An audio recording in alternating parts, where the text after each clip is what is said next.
Good morning, everyone. This is Tony from her Homestead Skills. Well, today I'm going to do a video on making chicken soup. Now, when I went in my freezer and loaded it up with fresh meat, I found two old stewing hens that have been in the freezer for quite a while. Now, I did vacuum seal them, and you see this one?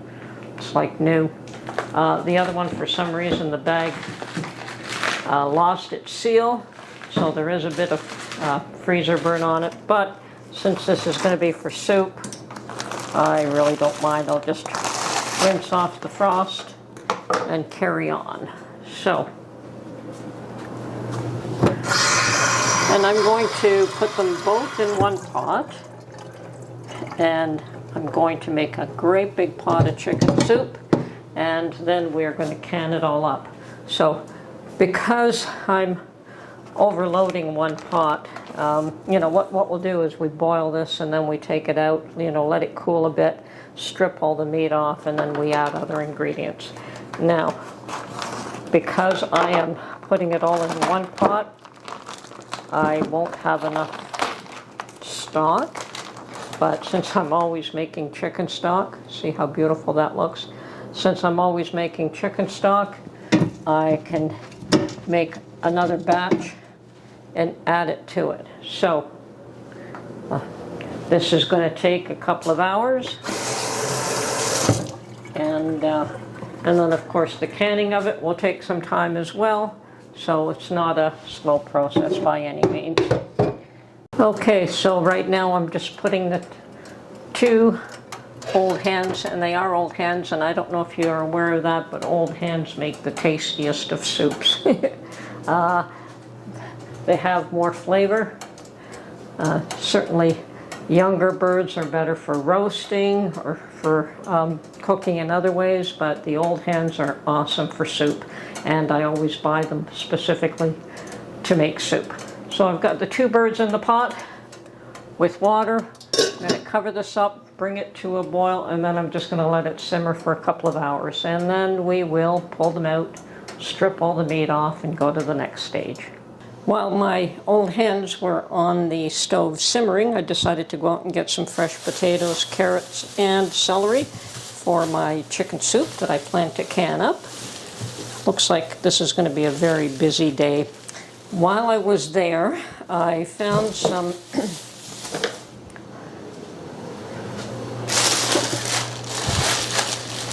fat to make lard. I've never made lard in the past, or never rendered lard, but I found this package here on the counter. There were two of them. I picked up one, and it was like $2. So I'm going to cut this up into small pieces, put it in this thing, and slowly put it on the stove, and see if I know how to render lard.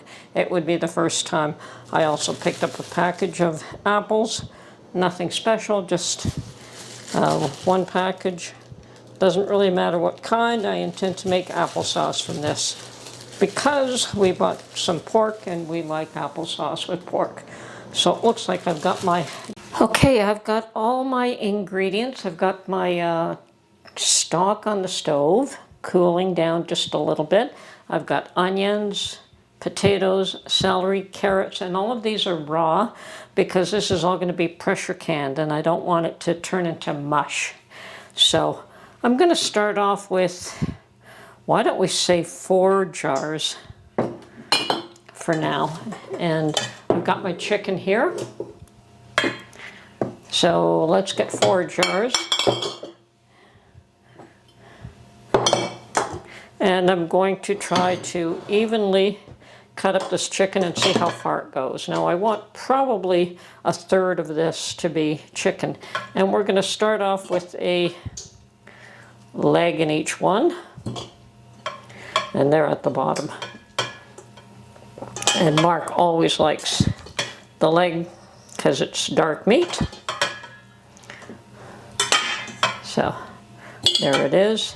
Now that's the one bone that I didn't remove, that and the wings, they're on the bone still. Okay, so, and I'm going to cut up some of this and try to evenly put a bit of each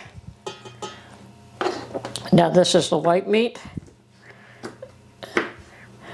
And what I did is I cooked it to a certain point and then pulled it out, let it cool, and then cut it up. So a wing.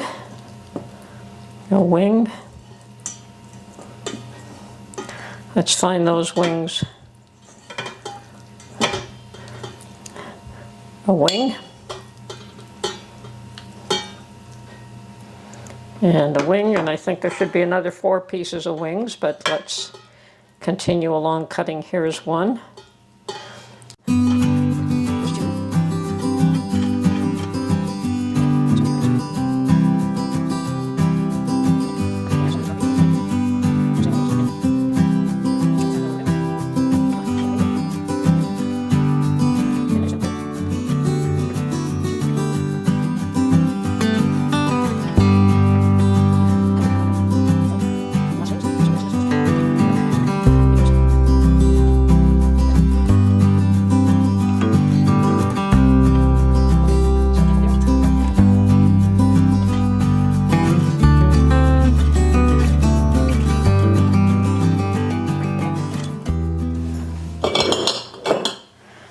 Okay, I think all my jars have got a good amount of meat in them, and we're going to fill them up now with all the vegetables. Okay, so let's start off with the potatoes that I have just strained. I'm going to put a scoop into each one, maybe 2 scoops.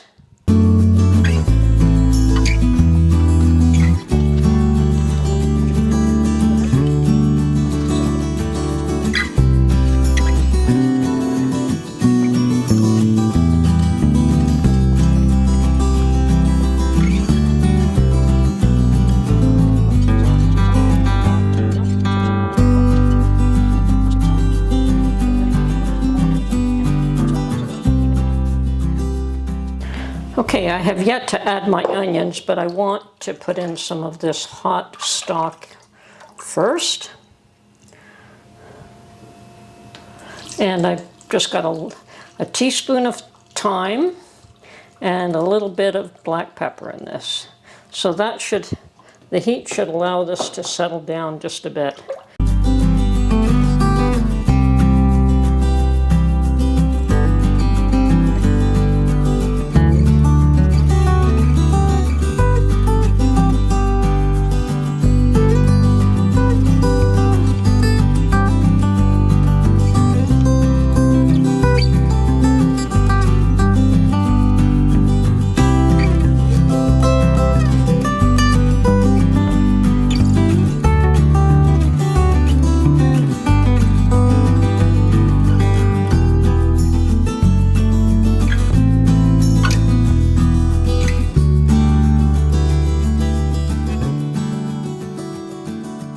Now what'll happen as well, because the vegetables are all raw, they will absorb some of the liquid, and I would like this to happen before I pressure can it just a little bit, because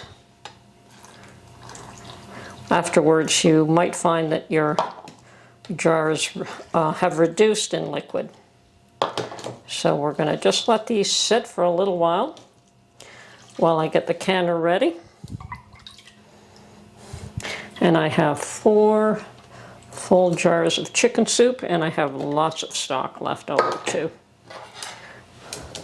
Now what'll happen more than likely is that we'll use a jar of this and a jar of stock in order to have the meal have this as a meal, because we don't have enough liquid in this. I probably could have made 8 jars and that would have been fine as well, but at this point what I'd like to see is me fill up some more jars here. Of course, one of the other things I want to add before I seal those up, but I am going to let them sit again for a little while, but I want to add a teaspoon of salt in each one. Well, half a teaspoon. And as I said, they all have a little bit of black pepper and a tiny bit of thyme, which was in the stock. Yeah, maybe this is a lesson in humility. I probably should have put a lot less ingredients in each jar, but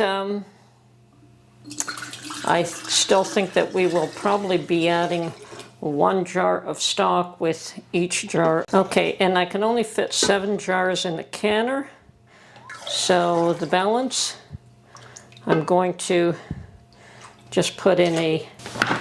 Now, I could have also blanched my vegetables, and I would have gotten more liquid in each one of those jars, I'm sure. But anyway, it's done. We're done, so we'll just move on from here. So I have actually 4 jars of chicken soup, 1 with just vegetable. I guess we can just add one of those to one of these.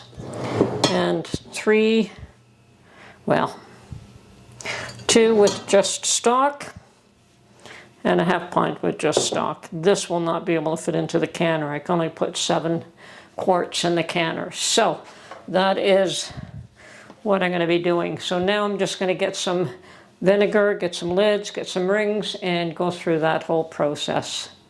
Okay, I'll be right back. Okay, I've got everything I need ready now. I've got my canner on the stove with the required amount of water. I've got my lid soaking in some warm water. This pint jar will not be going in the canner, so I can just put a plastic lid on it and it will go in the refrigerator. So I'll put that one aside. Now, I've got my vinegar to clean the edges. I have made sure that there's no air pockets in these. Now, I did put in the vegetables raw, and there was a reason for my doing that. I have no idea how that's going to work out for me. But the reason was is that I didn't want everything to be totally mush. And whenever you're pressure canning meat, it has to stay in there in the canner for a lot longer. And so I thought that if I put the vegetables in raw, have some texture to them, but that will absorb a lot of the liquid. So when these are done, like raw vegetables have a lot of air pockets. So when you pressure can them, they do absorb whatever liquid is in here. So it might reduce the amount of liquid that's in these jars. That won't hurt anything. It's just, you like the jars full. So I have 4 that have complete meat and vegetables in them, 1 with just vegetables, and 2 quarts with just stock in them. Now I've got my vinegar here, and extremely important to clean the edges because chicken has a lot of grease and fat. You want to have really clean edges so that these lids stick. So I'm going to do 1 at a time here. And as I said, my canner is ready. It's on the stove. Finger tight here. Now I have let these sit for a little while in the warm liquid, hopefully to absorb, so the vegetables absorb some of the liquid and won't dissipate too much, but whatever. If they do, they do. It's not as though we don't always have a lot of chicken stock to add to this. And that's the likelihood, is that we'll have 1 of these and 1 of those, and perhaps even cook some noodles with it. Okay.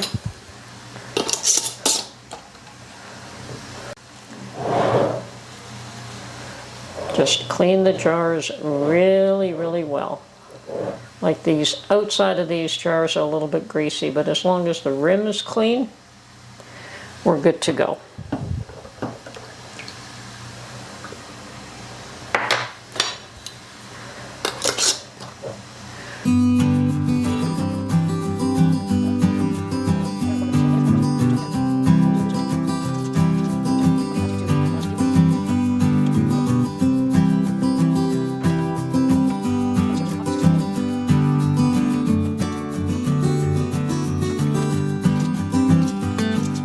Okay, now I'm going to put everything into the canner And then we are going to put the lid on it, and the canner is boiling, and these are hot, so they should go in now before they cool down much more.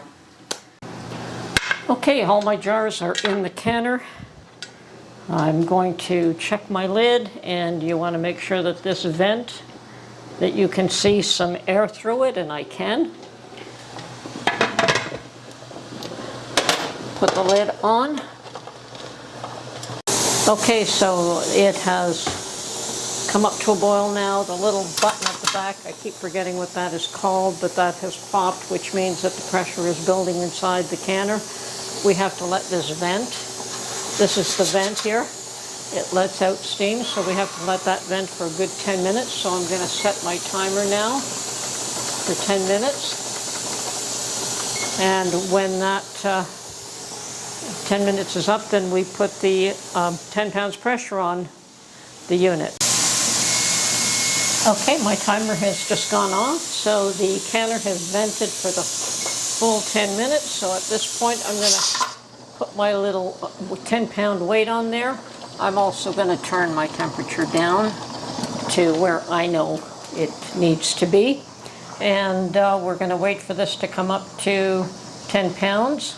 Once it has reached that, and I'll know twofold with my canner. This, I have a gauge, which is not perfect, but if it gives me 10, 11 pounds, I'm happy.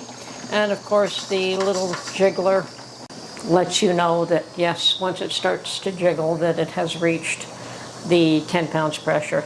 At that point, we reset the timer for 90 minutes. Anything with meat takes an hour and a half. So we reset the timer for 90 minutes. When that's done, then we just turn everything off. Wait till the pressure comes down, and even let it cool down for a good 10 minutes after that. Okay, that's it for now.